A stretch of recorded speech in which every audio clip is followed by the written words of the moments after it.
Welcome to this explainer. Today we're going on a seriously fascinating journey to uncover how a 1,000-year history of incredible adaptation made Rome a system that became, in so many ways, too big to fail. We're going to look closely at the actual mechanics behind the rise, the staggering peak, and the eventual transformation of, quite literally, one of the greatest empires in human history. All right, let's rewind all the way back to 753 BC, right on the banks of the Tiber River. Forget the massive marble columns and colossal arenas for a second. I want you to imagine a surprisingly humble, really small settlement. According to Roman tradition, this modest little beginning was founded by Romulus. And honestly, they were in a highly precarious spot. Early Rome was a monarchy, and they were completely 360 degrees surrounded by rival communities. They were constantly fighting just to survive, completely unaware of this massive destiny waiting for them.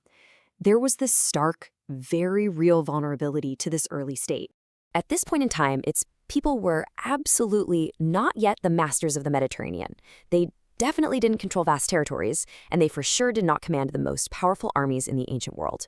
If you looked at them back then, surrounded by threats, lacking resources, their eventual rise would seem, honestly, almost impossible. Okay, let's dive into this. How exactly does a tiny, vulnerable settlement pull off becoming the greatest empire in history? Because it definitely didn't happen overnight. And it wasn't just brute force. It was a slow, incredibly deliberate process of conquest, economic expansion, and, most importantly, extraordinary political adaptation.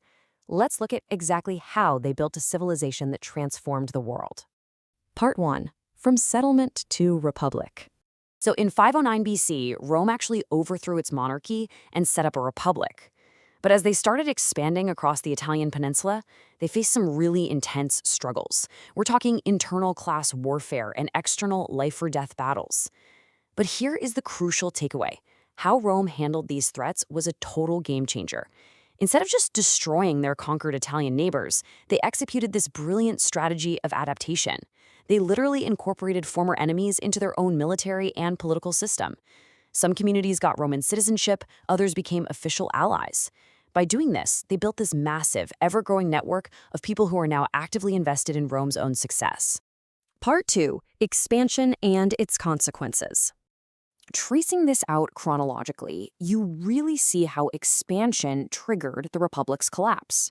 As Rome pushed outward, they ran headfirst into Carthage and the brutally destructive Punic Wars.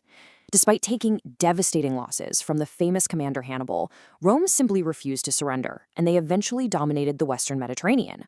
But this vast expansion basically cracked the Republic's foundation. Enormous wealth poured in, massive elite estates swallowed up the land, and powerful generals started winning the personal die-hard loyalty of their soldiers. Under that immense weight, the Republic just unraveled. In 49 BC, Julius Caesar crosses the Rubicon River, setting off a civil war that ultimately leads to his assassination and the absolute destruction of the traditional political system.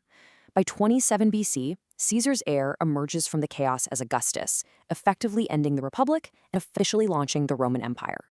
Part 3. The Imperial System. Following the total collapse of the Republic, Augustus ushered in this golden period of relative stability we know as the Pax Romana. He brilliantly played the PR game, presenting himself simply as the restorer of the state. But in reality, he was concentrating all the power into his own hands to build a complex, incredibly durable machine. See, Rome wasn't just an army. It was a highly interconnected engine running on sprawling infrastructure. Fun fact, their vast road networks could literally wrap around the Earth at the equator twice. Add in a massive economy driven by taxation, sweeping agriculture, and Egyptian grain, plus a highly organized military locking down thousands of kilometers of frontier, and boom, you have the ultimate ancient superpower. Now, what's really fascinating when you break down the empire's wealth is where it was actually coming from. Rome's immense power was heavily dependent on the productivity and resources of its distant provinces, rather than just Italy itself. The Mediterranean effectively became the center of this sprawling economic universe, pumping olive oil, wine, metals, and textiles across enormous distances just to feed massive, hungry urban centers, like Alexandria, Antioch, and, of course, Rome itself. Part 4. Division and Decline. Fast forward to the 3rd century, and that massive size just made Rome impossibly difficult to manage. With a chaotic, rapid-fire turnover of emperors, severe inflation, and the massive cultural shift of Christianity growing from a persecuted minority into the dominant religion, the empire really began to fracture. And this split brilliantly illustrates a growing geographic divide as they fought to survive. We start seeing a really stark contrast. On one side, an Eastern empire that was wealthier, highly urbanized, and securely anchored by the strategically vital capital of Constantinople, standing against a deeply struggling Western empire dealing with a weak economy, declining cities, a shrinking tax base, and highly vulnerable frontiers. So why did the West begin to fail? Well, great powers rarely collapse because of just one bad day or one single problem. What we are looking at here is the compounding error framework of Rome's decline. It's a domino effect. First, political instability and constant civil wars severely weaken the central authority. Second, all that political chaos worsens economic ruin. It damages the currency and makes collecting taxes a nightmare. And finally, that economic weakness directly limits the resources needed for the military, leaving those massive frontiers completely exposed to invasion. Multiple weaknesses just began feeding off of each other. Part 5. Transformation, not a collapse. The final phase of the West was, to put it mildly, chaotic. Rome increasingly struggled to handle massive migrations of Germanic peoples, the Goths, the Vandals, the Franks. They suffered devastating military defeats that basically shattered the illusion of an invincible army. Then came the ultimate psychological blow. In 410 AD, the eternal city of Rome itself was sacked. Which brings us to this incredibly famous quote: "The Roman Empire fell in 476 AD. This was the year the Germanic leader Odoacer deposed the young Western emperor Romulus Augustulus. It's a neat, tidy little date that gets used all the time to mark the fall. But as we look at the source material, I need to clarify something right away. The reality is much more complicated than that. We really need to myth-bust this idea of a total apocalyptic collapse. Because while the Western government fragmented and authority basically decentralized to local rulers, the eastern half of the Roman Empire didn't fall at all.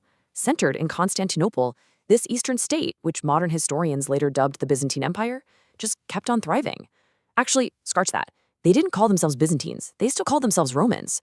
Their rulers considered themselves Roman emperors, and that state survived for almost another 1,000 years until its conquest by the Ottoman Turks in 1453. No way that's a total collapse, right?